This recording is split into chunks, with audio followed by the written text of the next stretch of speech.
Good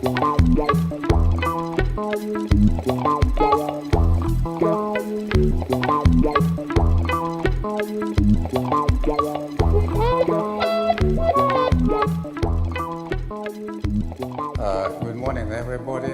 So, first of all, I would like to say organizers for inviting me. It's a great pleasure for me to give talk here. And the title of my talk is Solitons and Collapses, or versus collapses indeed. These are two alternative scenarios of nonlinear dynamics, which can be described in some partial differential equations, nonlinear, of course. Otherwise, you have no solitons and no collapses. And so the plan of my talk will be the following: that usually solitons appears in dispersive Hamiltonian systems. It's a crucial point. Then I discuss briefly about linear stability of solitons, but the main point of my talk will be nonlinear stability of solitons, and based on the Sobolev embeddings inequalities, and well known for this audience. And then I speak about wave collapses and its criteria. The main criteria, from my point of view, from physical point of view, first of all, is it is an unboundedness of the Hamiltonian for fixed and other integrals of motion, Yana, with respect to Hamiltonian. Then I discuss the well-known virial theorem and its generalizations and the role of wave radiations. And at the end, I say a few words about open problems in this business. So this talk is based on our review with Professor Zakharov, and it was published in 2012, and in Russian Physics Uspekhi. And usually what I told already, the solitons are solitary waves propagating in nonlinear media with a constant velocity without changing their form. Usually solitons are stationary points of Hamiltonian of a fixed and other integrals of motion, which are momentum, for instance, or number of particles or quasi-particles or waves, etc. And therefore, it's a very crucial point for understanding what is the stability of solitons. If solitons realize the minimum for fixed and other integrals of motion, then such a solution will be Lyapunov stable, and it's the most crucial point of what I will present here. I consider three examples. Mainly, it's a nonlinear Schrodinger equation, the so-called ZK equation, and the three-wave system. And for all of them, I will show that for dimensions smaller than some quantity, the Hamiltonian can be found to be bounded from below, and therefore such solitons will be stable. And this fact, in fact, follows from very simple transformation. I will use widely so-called scaling transformation. Scaling transformation, it's something physical in some sense.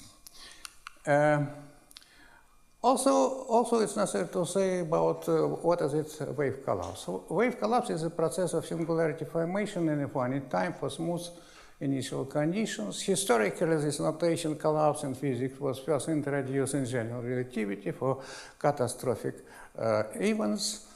In the 1980s, the word of collapse became to be applied to wave system, and first time it was implied in 1972 by Zakharov in his famous papers about collapse of linear waves and isotropic plasma. And since that time, this notation is used everywhere, and so you can here you can see a lot of references. Zakharov, Rasmussen, Ribdal, my paper also, Berger, And also I would like to pay attention to two very solid books, Soleum and also Gavifibich. What kinds of singularities appear as a result of collapse depends on physical model. So we know that in gas dynamics there is nothing more as a formation of shocks. So this means that the density in such a case has a jump and the first derivative becomes infinite. But for self-focusing of light, it's well known that intensity becomes infinitely large. And for many wave systems, collapse is associated with a Hamiltonian unboundedness from below, and this is the main criterion which I want to develop and to show how it's possible to demonstrate it. But because of it's a Hamiltonian system, and therefore the formation of singularity is accompanied by radiation of small wave amplitudes. And in some sense, it turns out that due to unboundedness of Hamiltonian from below and existence of radiation of waves, you have a more rapid process of formation of singularity, and sometimes it gives you very weak singularity, and this singularity somehow is connected with the so-called process of weak collapse. There exists another classification of the collapse is connected with a strong collapse, when the energy in the singularity captured in the singularity is finite. And so, therefore, you have at least two kinds of wave collapses. And in other words, it's necessary to say a few words about virial theorem, and there is well known. The first example was presented by Vlasov Petryshev in 1971, and the so-called we call this Talanov criterion. Such generalization, for example, for such using the same was done by Zakharov first time, then Turitsyn, Ribdal, Rasmussen, and for KP equation, Turitsyn and Falkovich, and probably so let's start just from nonlinear Schrodinger equation. It's a Hamiltonian system, and it's a Hamiltonian is written here. We have another integrals of motion. It's a number of waves, psi square and momentum. And if you want to consider, oh my God, sorry, I made something wrong. My God, sorry. No. So it was my mistake. So if I consider such type of, it should be exponent. I'm very sorry. It's an exponent in such a power. So minus lambda square minus 2 has a meaning of the energy of solitons. It's as a bound state, and in such a case, it follows from both integrals of motion that solitons are nothing more stationary points of a Hamiltonian for fixed number of waves. It's well known also. And then it's possible to analyze the linear stability.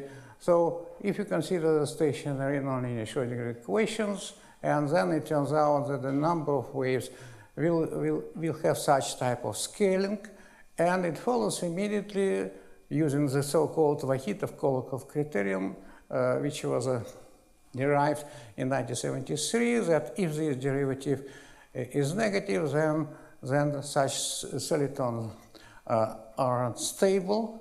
And physically, it's very transparent, because of energy of the solitons is nothing more minus lambda square over 2. And therefore, if you add one particle, and if the level becomes deeper, in such a case, situation will be stable. If the level moves direct towards to continuous spectrum, such situation will be unstable. So this criterion is very physical in some sense.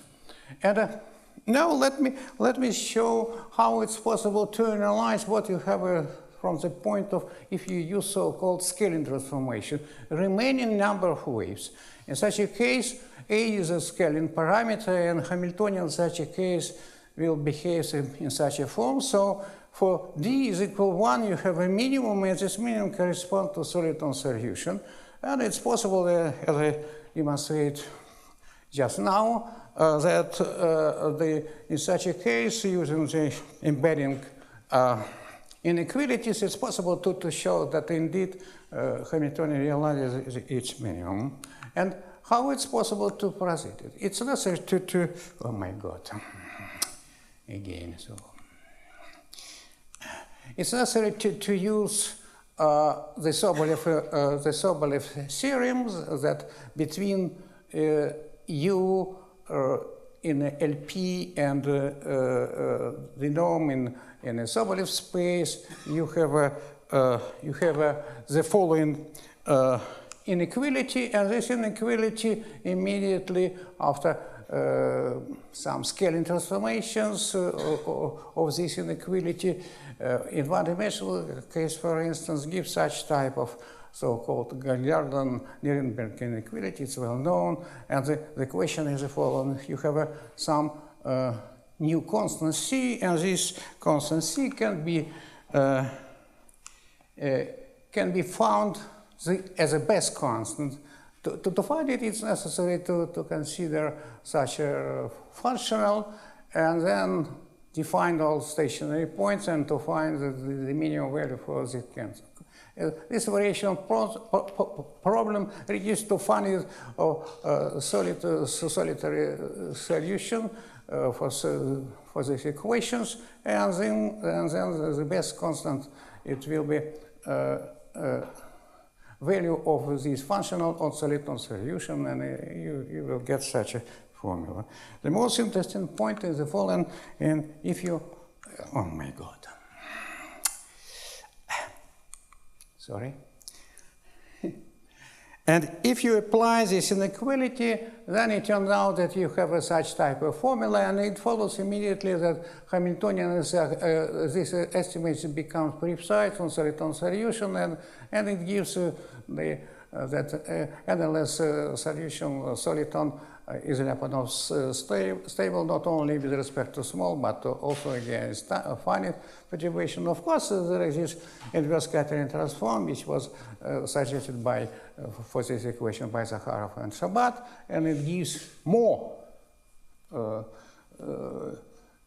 information about solitons. Solitons in inverse scattering transform are structurally stable, and it's more interesting. But the most important point that we have a Lyapunov stable, and also it's possible to derive this approach to apply to this model for nonlinear Schrodinger equation with arbitrary power and nonlinearity, and then it follows immediately the same technique, and if you will use, then you arrive under scaling transformations, as this Hamiltonian will be bounded from below if you have such type of inequality. So it's a more or less trivial fact. So it's necessary to make maybe two notes. The first note, the obtained stability criterion can be considered as an energy principle. It's a very important point, especially if you consider, say, non-integrable models and the interaction between two solitons. And in such a case, you have to get solitons with high amplitude, and these processes are usually accompanied by radiation. And in fact, using this fact of unboundedness, boundedness of Hamiltonian from below, it's possible to analyze and to understand what is the direction of this process, and to get some estimations at least. The note number 2 is connected with the following fact. It's interesting to know that stability problem for many systems can be get using boundedness of Hamiltonian based on embedding inequalities.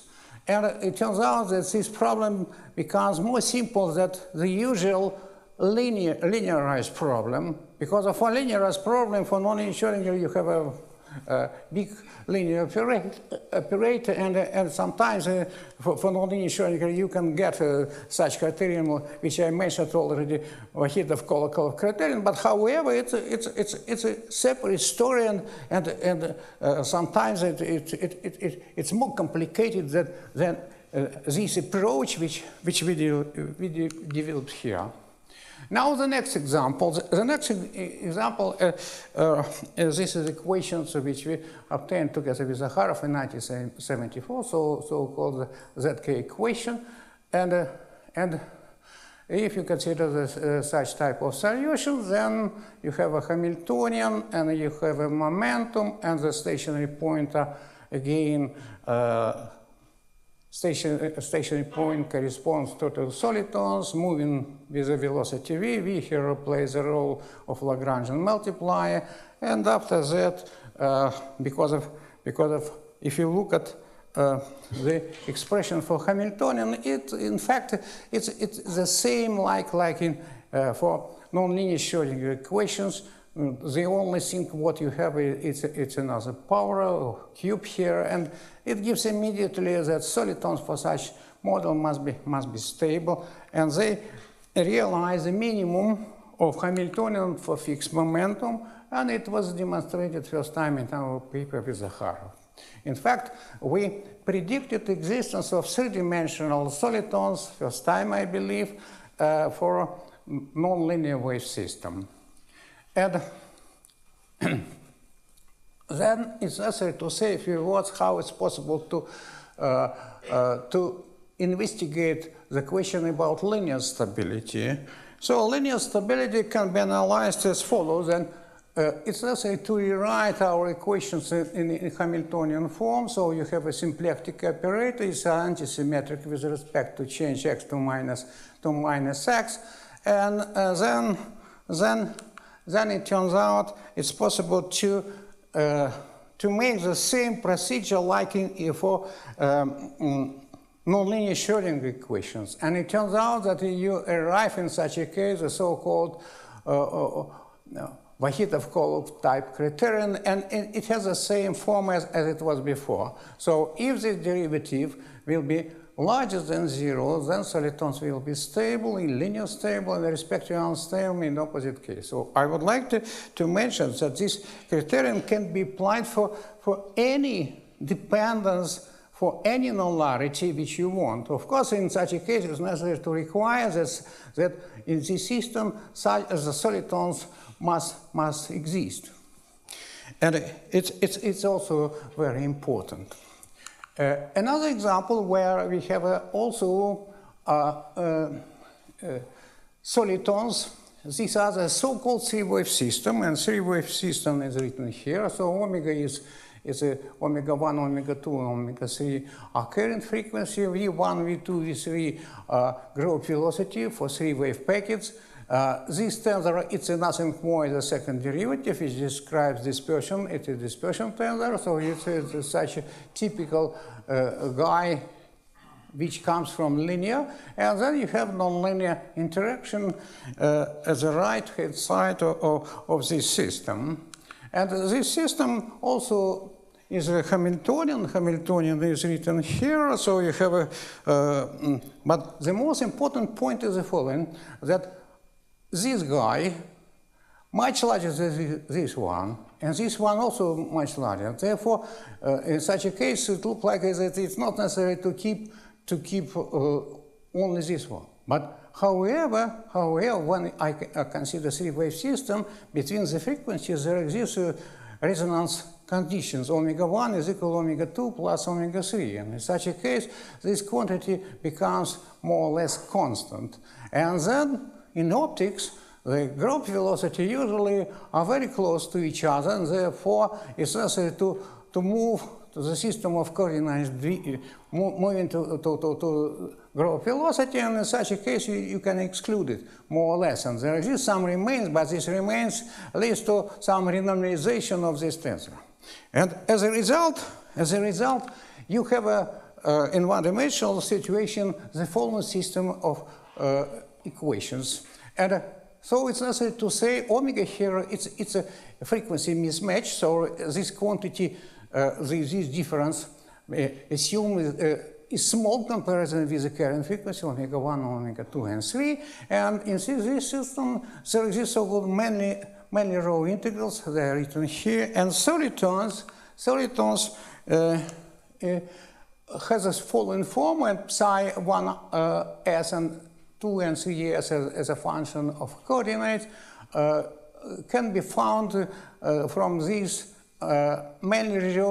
from this variational problem, where lambda 1 and lambda 2 these are two parameters. They play the role of Lagrangian multiplier, and even in this case it's possible to prove stability of solitons using such one form and one norm and another norm with lambda 1 and lambda 2 tilde arbitrary from the very at first, and then it's possible to use some choice of this parameter, and it's possible to establish for one-dimensional situations the following inequality, where J is a nonlinear Hamiltonian, and I it's a linear part of our Hamiltonian, which describes the dispersion relation. And so you have such type of inequality.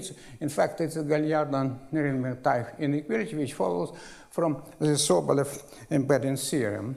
And finally, it gives estimations for three-wave system. If this match is equal 0, then in such a case you have such an estimation, and it turns out that if omega is equal to 0, then you have again exact,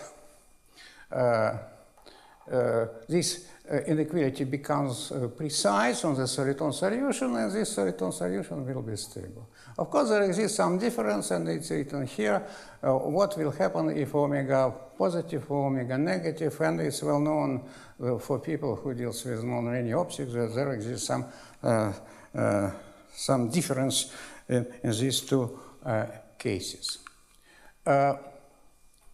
Now I would like to pay your attention. If you make a scaling transformation for nonlinear Schrodinger equation, we know that two-dimensional nonlinear Schrodinger is a so-called critical model, and if you perform the scaling transformation, it turns out that the Hamiltonian as a function of scaling parameter is equal to 0 identically, and it looks like a straight line on H plane. But if Hamiltonian less than number of waves less than the critical, then you have no such type of solitons, and you have a dispersive spreading in such a case. But if Hamiltonian is negative, this means that the number of waves must be larger than you have a solitons in this case look like a separatist between collapsing and non-collapsing solution. So in three-dimensional geometry, this function has instead of minimum in one dimension, we have a maximum, and the most important point that the Hamiltonian becomes unbounded when A tends to 0. So how it's possible to use this? Let's make the following trick. Let's consider such a trial function, and then it turns out that if I will use the variation, the ansatz, and if I substitute, I assume here that A is a function of time, mu also the function of time. It's a usual procedure. After substitution of this ansatz in action, you arrive at a very interesting Newton equation. So H is a function of A which appears as a result of scaling transformation. But I would like to remind you that h of a in such a case is a function which is unbounded from below when a tends to 0, and therefore in such a case you have a Newton equation and you immediately can write the energy conservation. See here plays a role of mass, and so it's a usual Hamiltonian, and everything depends on dimension. So if dimension is equal to 1, then you have oscillation. But it's not oscillation indeed, as inverse scattering transform demonstrates. Because of in such a case, it turns out instead of oscillation, you have some radiation of waves. And this radiation is a very essential, as it was demonstrated in our paper with Mikhailov and Shimokhin. And the interesting point is the following, that if I will use such ansatz and such approximations, then it turns out that it's possible to find how A as a function of time depends near a singular point. And we arrive at this type of dependence as it was shown in our paper with Zakharov in 1986. This behavior for AT near singular time coincides with the following from the exact semi-classical collapsing solution, which asymptotically has the following form. It's a very interesting observation, because of in such a case the equations semi-classical can be analytically investigated up to the end. And this collapse is a strong collapse. The number of waves captured into singularity is finite, but however they are unstable, and this instability is connected with the possibility of radiation of waves from collapsing region. How it's possible to analyze this fact? So let's consider the situation of some region omega with a negative Hamiltonian. And then using the mean value theorem for such integrals, it's possible to write down such very simple estimations. So you can see that maximum value in this region will be, because of Hamiltonian is negative, and in such a case we can arrive immediately to this very interesting formula. So H omega here, it's a Hamiltonian of our region. So because of I assume that initially this Hamiltonian is negative and radiation of waves carry out positive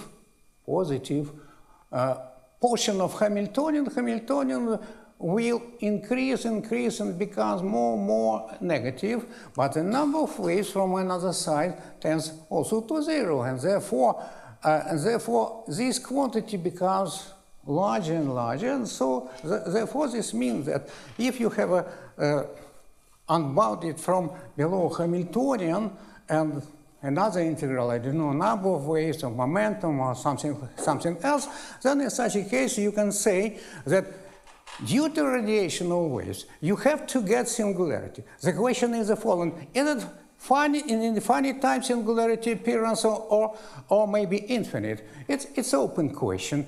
And for instance, for nonlinear Schrodinger equation, it gives us to the so-called weak collapse regime when radiation promotes formation of singularity, promotes collapse, and it gives the following dependence of characteristic scale as a function of time, so it's written here. It's so-called different behavior, different with respect to a semi-classical answer, which I demonstrated before. So it's also a very important point. This means that you have two kinds of possibilities, and in some sense radiation promotes collapse if you have an unbounded Hamiltonian. So of course such answer such type of behavior follows from the virial theorem, and this virial theorem is written here first time. As I mentioned, this virial theorem was derived by Vlasov, Petryshev, and Talonov in 1971 for two-dimensional nonlinear Schrodinger equation. You have a such type of relation, and you can integrate this equality twice, and then it follows immediately that independently on C1 and C2, the mean size are square, the mean square size are square for any distribution with negative Hamiltonian independently on this constant C1 and C2 vanishing in infinite time. And so therefore this negativeness of Hamiltonian in such a case is a criterion for formation of singularity in infinite time. Sufficient, by the way. So, an interesting point is the following, that you have a formation of singularity if you apply this scheme to nonlinear optics. And this means that in spite of existence of dispersion, which leads to prevent somehow formation of singularity in linear optics, but nonlinearity leads to formation of singularity, and then it is a so-called self-focusing of light.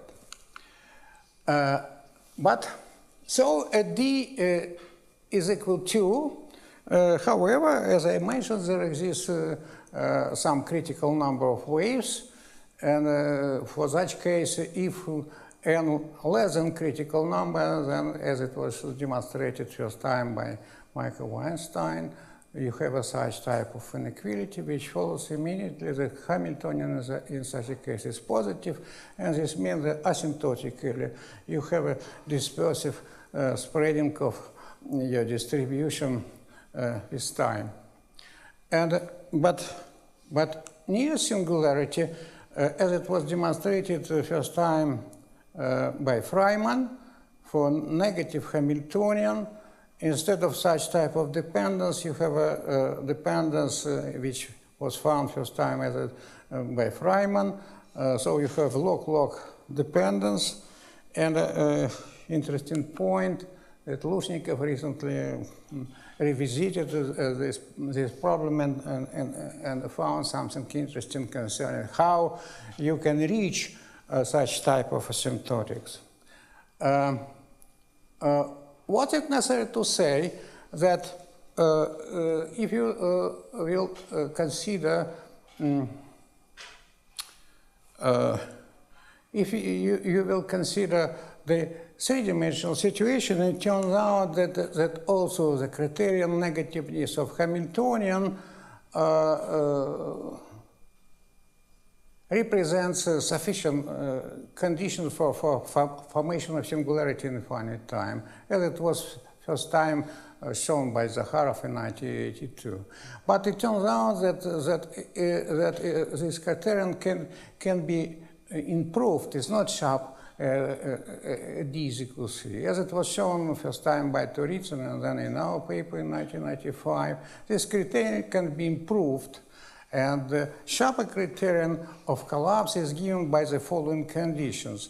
If Hamiltonian less than Hamiltonian on soliton solution, and if I1 is a dispersive term in Hamiltonian, less than this integral on the soliton solution, and in such a case, the exact, I'm sorry, here it must be less or equal. I'm very sorry, so it's not equality.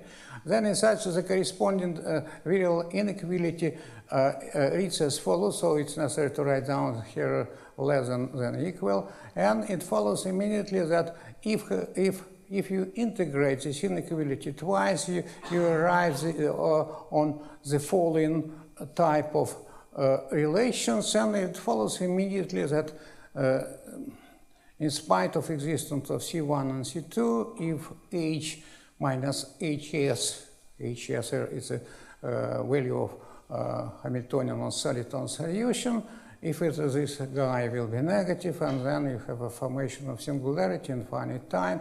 And so this means that how it's possible to provide it, how it's possible to understand why you have such type of inequality. And check, where's check?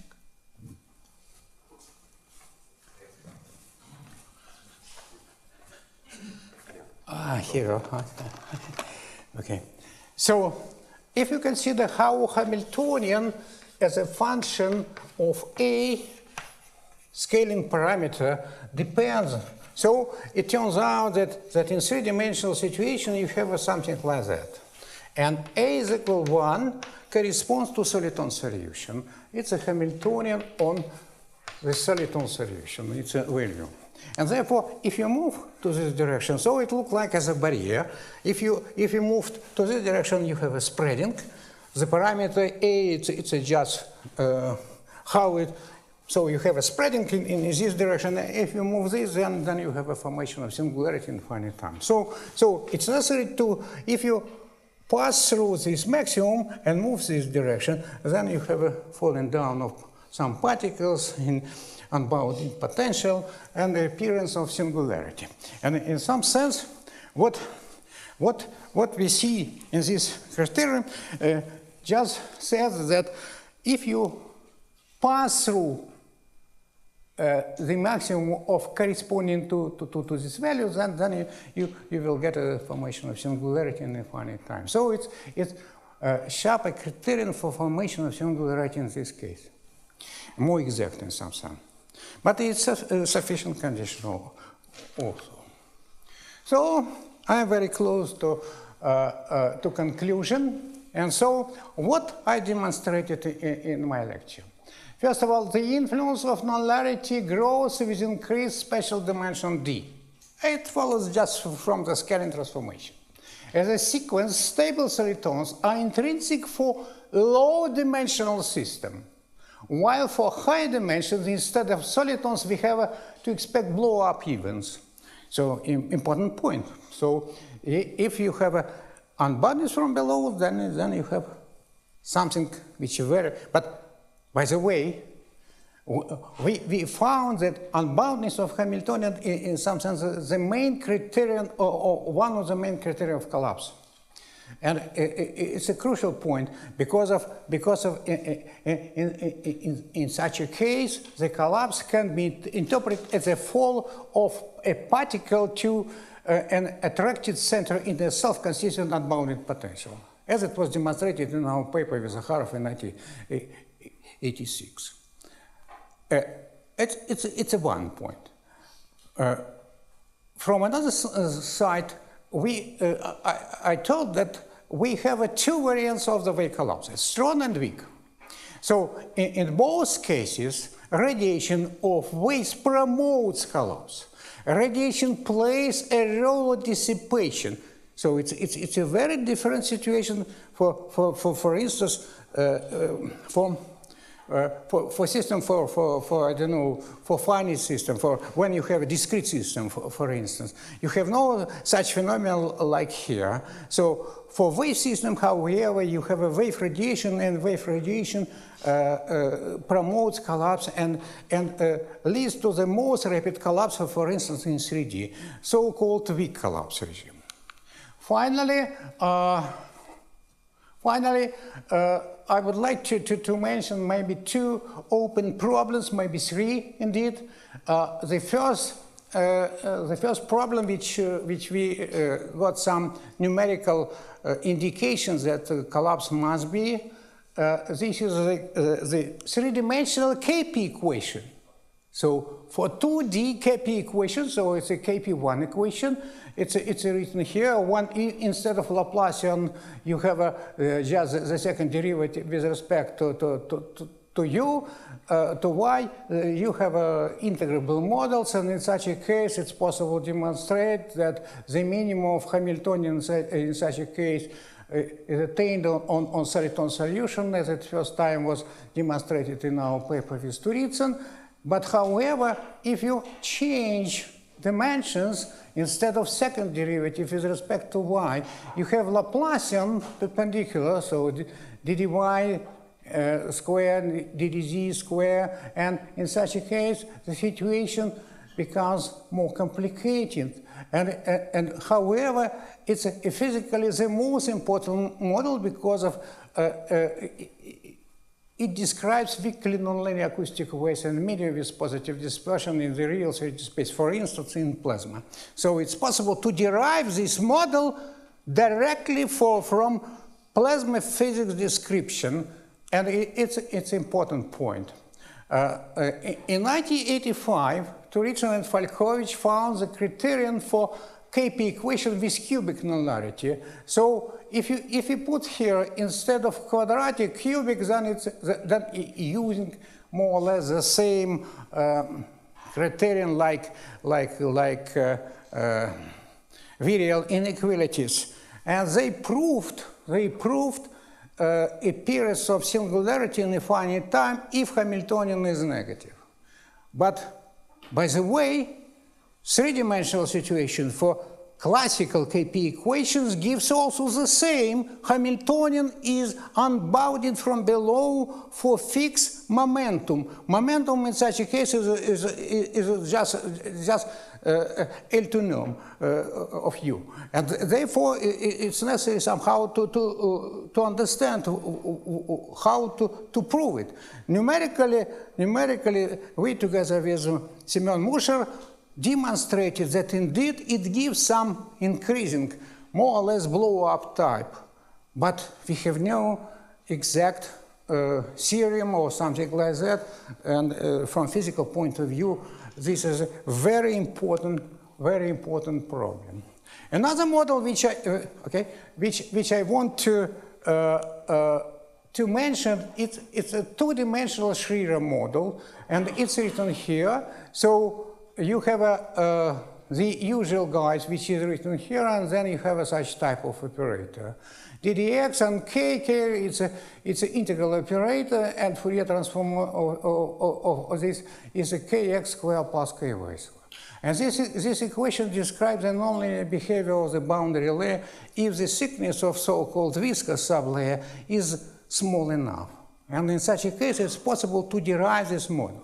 This model is very important and interesting. It turns out that there exists a lot of peculiarities. First of all, it's very familiar to KP equations. In KP equation, you know that there exists so-called KP instability of one-dimensional solitons.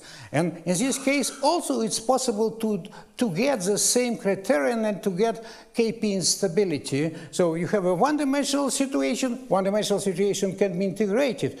It's nothing more as a Benjamin-Ono equation, which can be integrated by inverse scattering transform. And in such a case, there exists a soliton solution of rational type.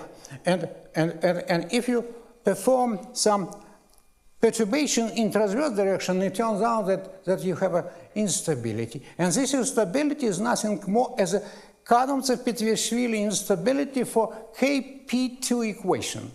So if you consider one-dimensional solitons, and then if you consider such type of variation in transverse direction, it turns out that you have a KP instability. But KP instability is connected with the following fact.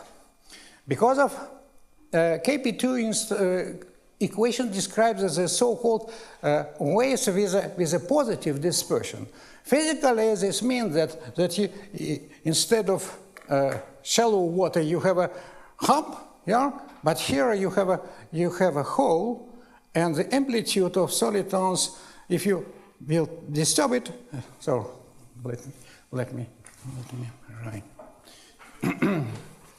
So in physical case, if it's say density as a function of coordinates, then it turns out that solitons in KP2 equation represent some holes which propagate in the direction. But the most important point is the following: that because of you have a such type of solution, the propagation of such solitons is less than the sound or sound velocity somewhere. So let's imagine that you have a two-dimensional, one-dimensional solitons in two-dimensional situation. So let's imagine that these are solitons. And then I perturb it. Somewhere I add it to amplitude. Here I subtract something like that. But when I increase intensity of solitons, this means that these solitons will propagate slowly. So you have a such type of vector. But here you have a larger, and therefore, if you look at how this front will be as a result of such type of instability, it is nothing more as a cadence of Petriashvili instability. But you can see immediately that this instability of self-focusing type. However, in a real two-dimensional case, it's not enough to have a influence of nonlinearity.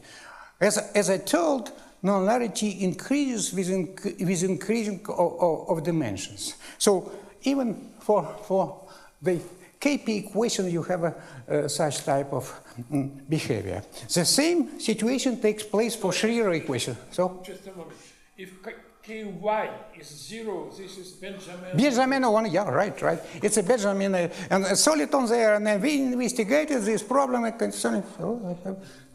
So I finish, in fact, and it's an open question, mathematical open question, because from the point of view scaling transformation, it turns out that this model in two-dimensional situation represents the critical collapse model.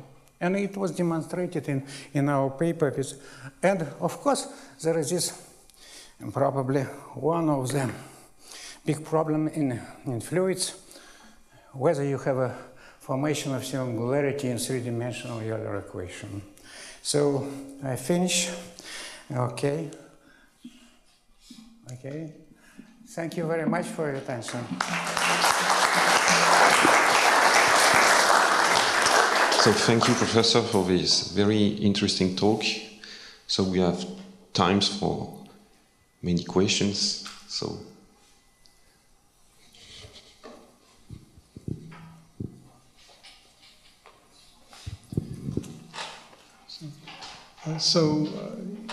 You discussed energy criteria, so the stability of solitons when they are constrained energy minimizers.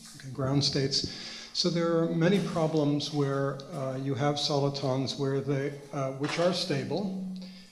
There's a lot of evidence for their stability, and they're not minimizers. Namely, they might be some kind of gap soliton. So in fact, the energy criteria, fails because of an infinite dimensional indefiniteness. So I'm wondering if you have any comments on such problems. Is there an energetic way of thinking about this?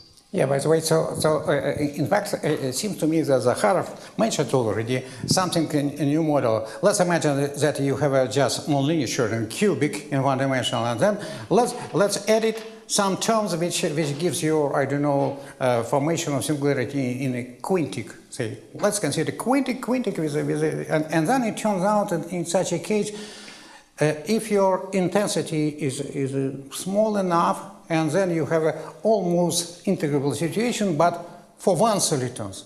But if you consider the interaction between solitons, when during colliding, then amplitudes become large, and then it's possible to reach a threshold for formation of singularity. And it seems to me that it's a very interesting approach, or very interesting example when you have from one side you have a solitons for small enough intensity, but for high intensities you have some singular behavior, appearance of singularity in a finite time. But between solitons it is possible to get to reach very high intensity. For instance, recently there were published a few papers about so-called problem concerning freak waves. Freak waves in integrable even and the the idea is the following. Let's consider two solitons just for nonlinear Schrodinger equation. And then, while you have a collision between them, it turns out that you can reach larger amplitude during the time of collision. And then in principle, you can reach high enough intensity. Or, moreover, as it was demonstrated by Pelinovsky and Sriram recently published in Physics of Letters, they consider the question concerning modified KdV equations, and then there exists also such type of mechanism. But in principle, you can reach very big amplification of amplitude in one moment of time when, for instance, you have a whole train of solitons with faces, so faces are fixed, and then you, during the collision of many solitons, you can reach very, very big appearance of it could be considered as a formation, I don't know, of frequency or something like that. I don't know whether I answered to your question or not. Let me just follow with, so if I take, for example, the Euler equations of fluid mechanics, for which you have KdV as an approximate, as an asymptotic model, and its solitons are constrained energy minimizers. But that's not true of the solitary waves of the full Euler equations because of infinite dimensional indefiniteness. So is there any energetic intuition? Yeah, by the way, but however, what I want to tell that recently I developed something concerning. I tried to find the criterion for 3D Euler. But our numerics, however, demonstrates that there exists some tendency to formation of breaking phenomena. It's very different from the Gaussian, but there exists something familiar, and it's connected with the following. It turns out that the vertex line can be compressed. In spite of incompressibility of fluid, it looks like it's something strange, but however it is. And we demonstrated in our numerics that it leads to formation of pancake structure with increasing, so it looks like as a almost, I don't know, two-dimensional subject, or two-dimensional subject, which look like as a, I don't know, some shock or something like that, or caustic, which becomes larger in transverse direction. And however, we didn't see, unfortunately, blow-up behavior. But intuition, however, helped out even in this case. The problem for Euler equation and for equation which I demonstrated here is dramatically different, and it's connected with the following fact that Euler equation, unfortunately, is a non-local model. Very non-local, and it appears from the following fact that the pressure is expressed non-locally in terms of velocity, and that's all. And therefore, the theory, if you want to develop and to find some criteria, it's necessary to understand how it's possible to estimate the influence of non-locality. So we use usually our intuitive when you. We have many people here have experience in partial differential equation, but here it's a very different and a very difficult by this way. So I think we are running out of time, so I would like to thank Professor Kuznetsov again.